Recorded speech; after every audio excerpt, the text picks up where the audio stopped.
Okay, today I have with me a very special guest. He has an interesting story to tell, and believe me, you will love this interview right here. I have with me, he's an executive chef, not just a cook, but executive chef, Dennis Harris.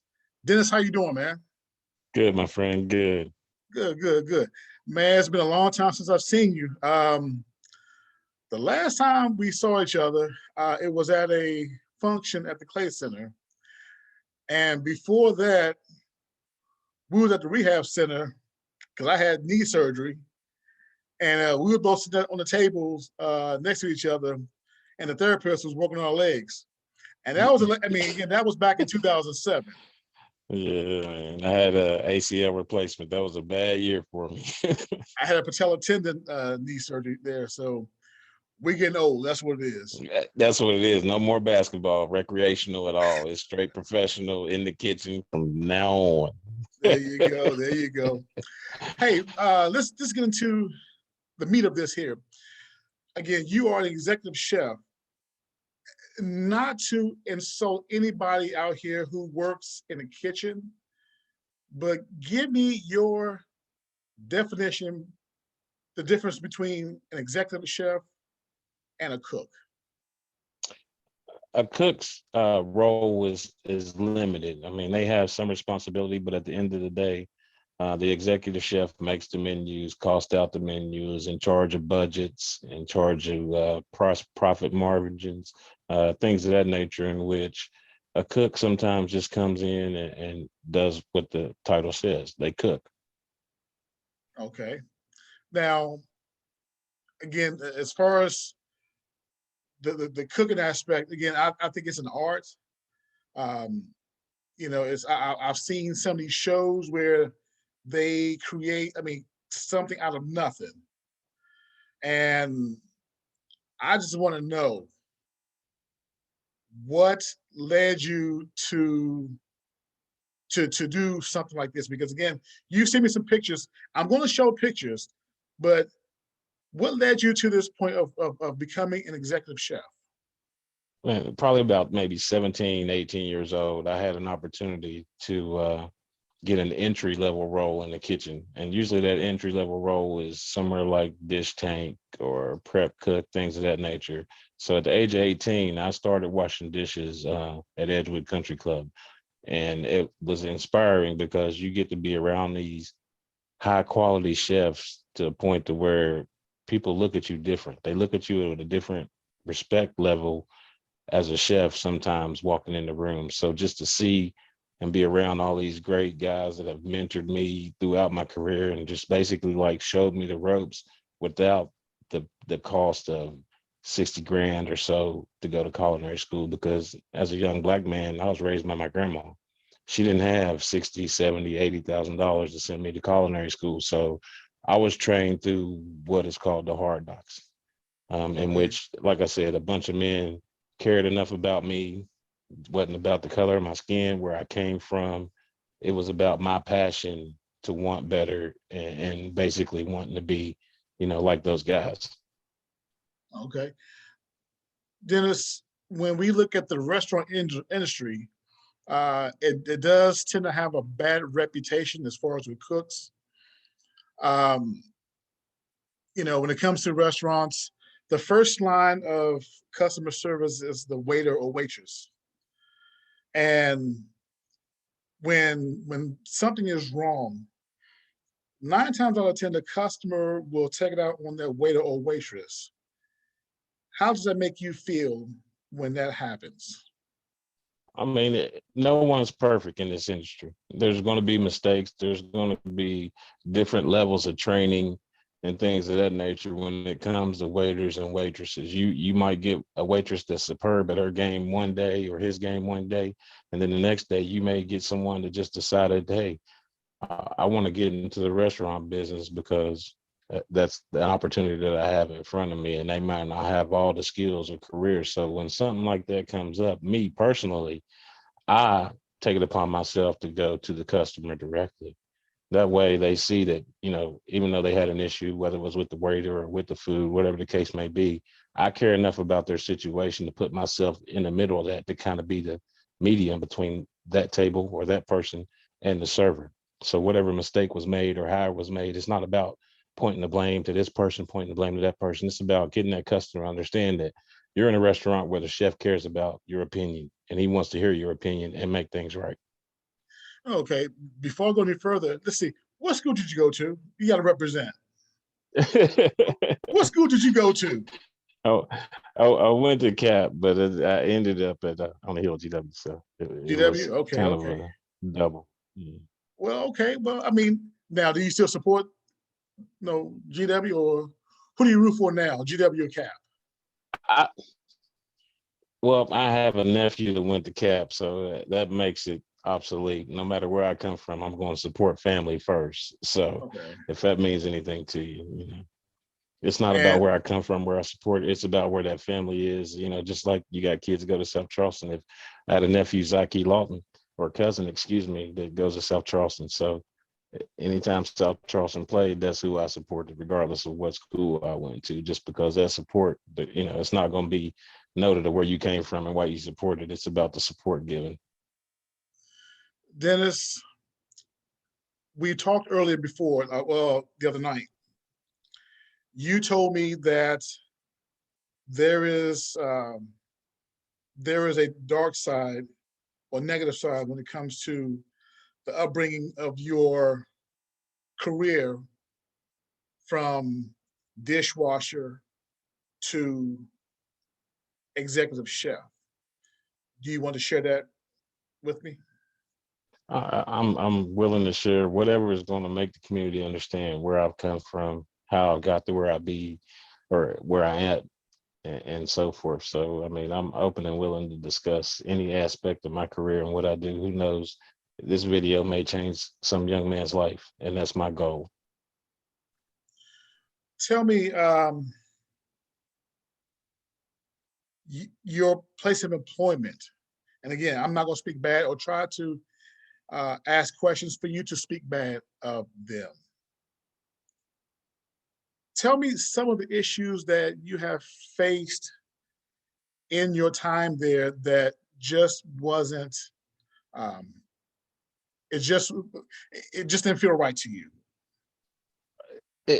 It's happened prior to me being at the place I'm employed now. Okay, okay, okay. There's, so it's been a continuing, not really continuing, but just instances to where, you sit back and you think to a point to where, someone not at where I'm at currently would have a great meal and say, we would like to thank the chef. And, you walk out to the table and you physically see chins hit the table because it wasn't what they was expecting. They wasn't expecting this 6'2" Black man to walk out the kitchen and provide a meal that, that they enjoyed. But at the same time, it's been a learning experience for me because, there's a perception and a reality to every situation. Okay, okay. One of the things that's pretty popular here in the Charleston area is Restaurant Week. Right. What are your thoughts on that? We've actually participated in Restaurant Week the last couple years, to be honest with you. So we've opened up our private club for the week of Restaurant Week. I've from Tuesday through Saturday, I've served almost 400 to 500 people throughout that week. So it's Okay, important for me through that week because that's that week for the general public not to be a member, not to say they have to belong to the club, to be able to come in and experience what I do for a living. So whenever Restaurant Week does take place, it's a big deal for me because I get to invite everybody that asks me to come to their house and cook and say, hey, here's a way for you to get what I do for a living. okay. Now, cooking wise, what's the hardest thing you've ever prepared? I can't, there's not one thing that I can honestly say was the hardest thing that I've ever prepared. I'm not the greatest baker, but there are some chefs that choose their passion in different areas of the kitchen. I kind of tend to try to be an all around kind of chef. So there's no limitation and there is no task that, I feel like, they're all could be tough, but at the same time, getting through it is what makes you who you are. Now, when I say when you prepared a meal, tell me the most embarrassing thing that you've ever done in the kitchen. I try not to embarrass myself. So to be honest with you, it doesn't happen. I can't even name one time where I wanted to duck my tail and run out or say, oh gosh, or whatever the case may be, just because, like I said, I, I had real life heroes. I had Okay. real mentors that, showed me how not to embarrass yourself, showed me how not to go to a table and, say things that, would otherwise hurt your business, discourage people from thinking of you as an individual first. So I Okay. treat every customer with respect. I treat every employee with respect. I could, no one to judge anybody's life. If you have a felon or you're a felon or you made some bad choices in life, there's a chance that you still might end up with a job with me. Okay. Okay. Now, when it comes to the art of preparing food, give me three three focal points in making a dish. I mean, a good dish, something like what you sent me as pictures. Give me three good focal points. The quality of product. It all starts with where your product comes from. I mean, unfortunately, we live in an area to where there's not a lot of fresh products available, like in some of the big cities. So you have to be very, very selective when it comes to your quality of meats, what you're using to cook with, processing what you're doing it. That has a lot to do with it. Okay.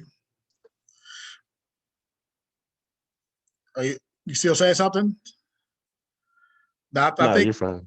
Oh, okay, okay, okay, okay. Now you say you're at Edgewood Country Club, right? You there? Hold on. I think the signal's low in your area. Yeah, it is. I live on top of a hill, so it's pretty difficult. Uh, Okay. Can you still hear me? yeah, I can still hear you. Okay. Okay. You're back on. We're back on now. Okay. There we go. Okay. Dennis, you work at the country club. And what else um what else do you do there besides just prepare meals? Um, We create events. I do a lot of fundraising for the homeless shelters, Covenant House, Rourke Sullivan, Lifeway Center, March of Dimes, things of that nature.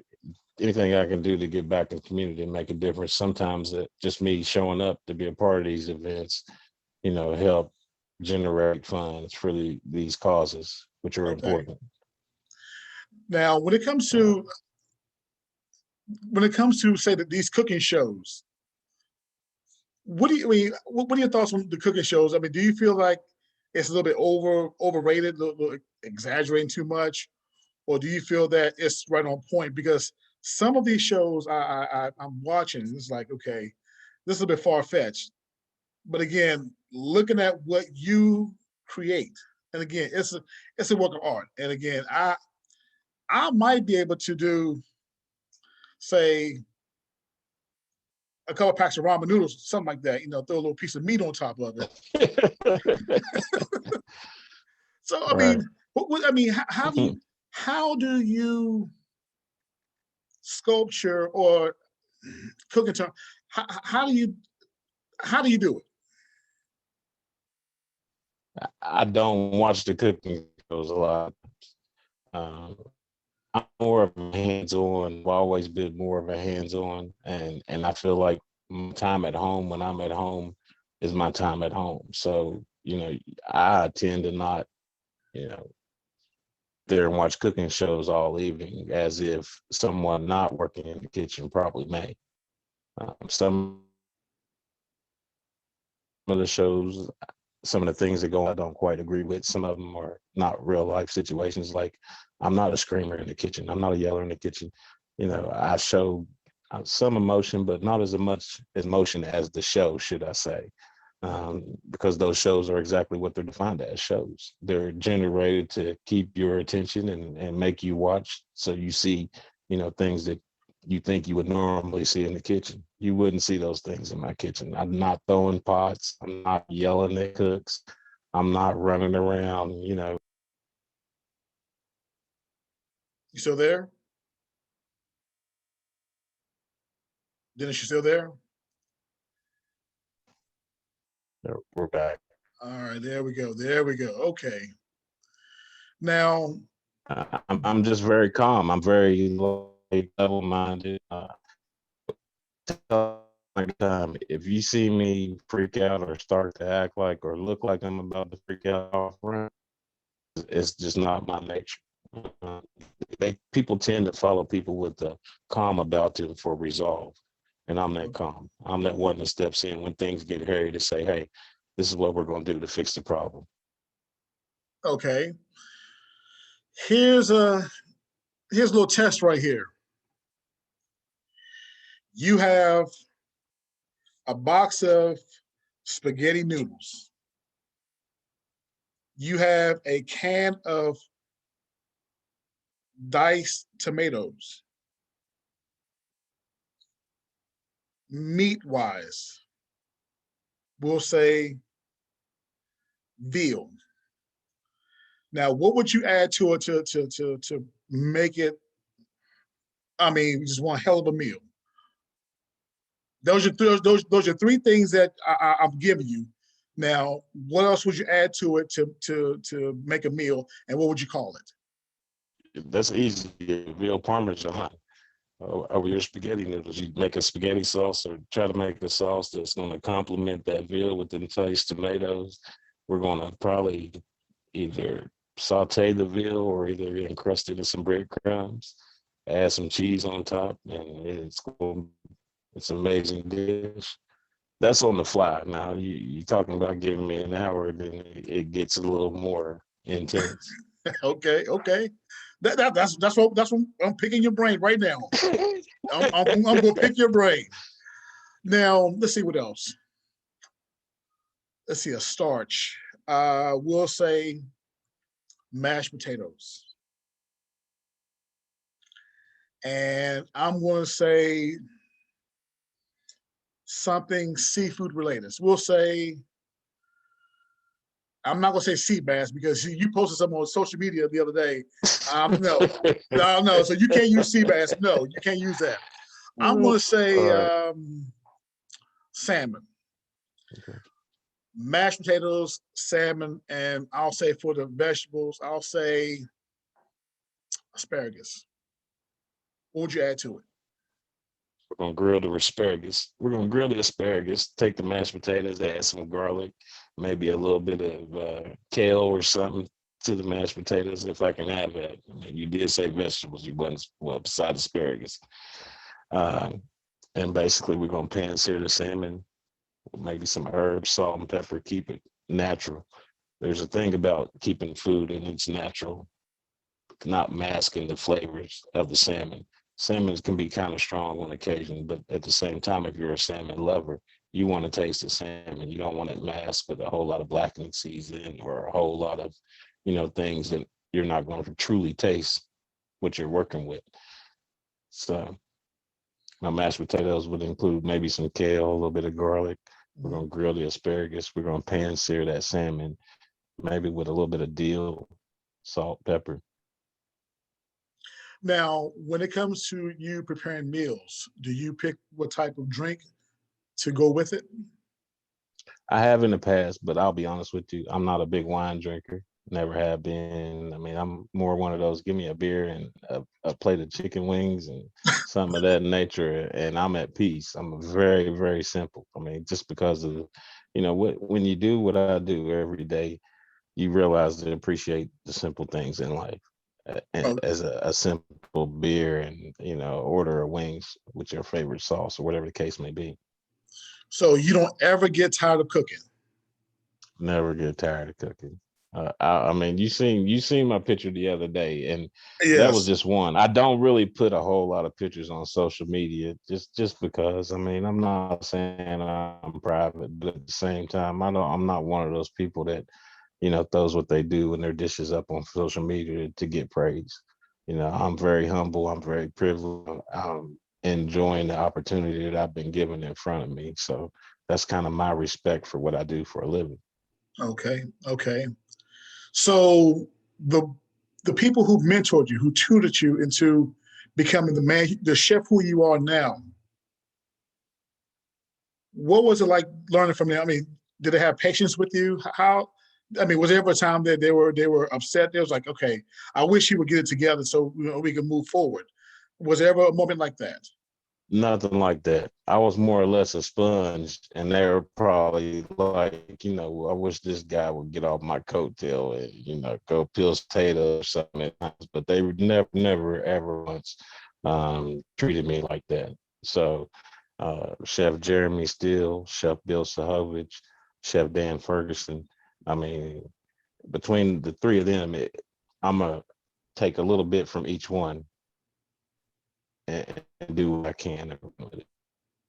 Okay, okay. Now, a lot of folks sometimes they tend to again look down on the culinary industry, and to me, again, it is a work of art.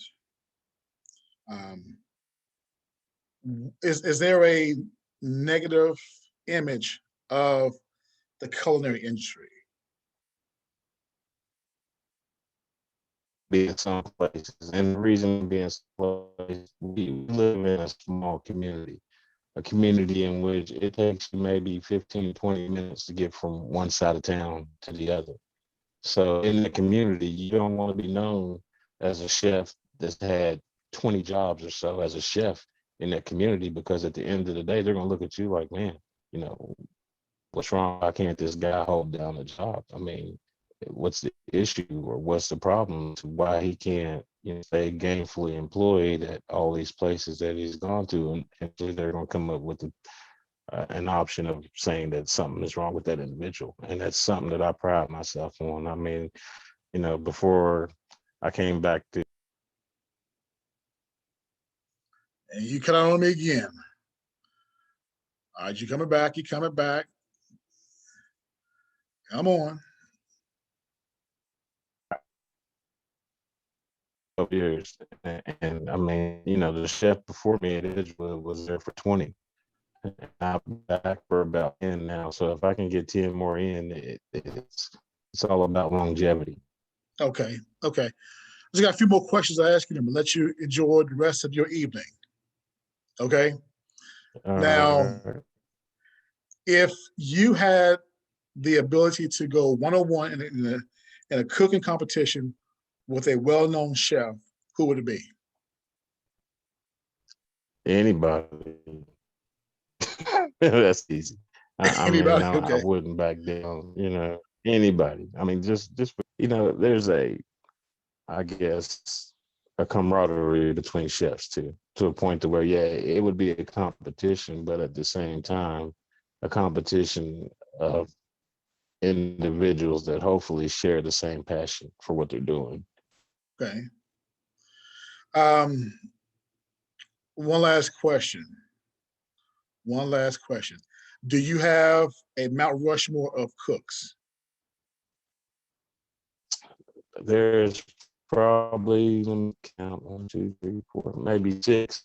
My kitchen was way bigger before COVID. Once COVID hit, we kind of had to adjust, lay off or furlough some individuals, develop a curbside program, which is almost unheard of for private clubs. You liable to pull up in the parking lot and see a line of cars around the parking lot like the Outback. And that's something, if we hadn't done, who knows if we'd still be alive. Okay, okay, okay, Serve food that we are today. okay. Now, one thing we do share in common, we are Steeler fans. Hey, you see it. Yes, yes. I see it. I see Big the emblem. time. I see it. Yes. Now, give me if you're the GM, who should we draft come April? We definitely need a quarterback. Quarterback? Okay. Definitely need a quarterback. Well, you know the first round they're gonna pick I a running just feel back. like I think we need to give Dobbs a chance to the backup from Tennessee. Okay. Okay. Okay. Okay. Hey, Dennis. Hey, man, listen, I want to thank you for this interview. And again, man, just sharing your work. And again, man, it is very interesting. And like I said, man, I like this talk right here. And I hope we talk again, okay? Definitely. All right. And let's I see. appreciate you inviting me. Okay. Hey, you take care, okay? Yes, sir. Thank you. All right.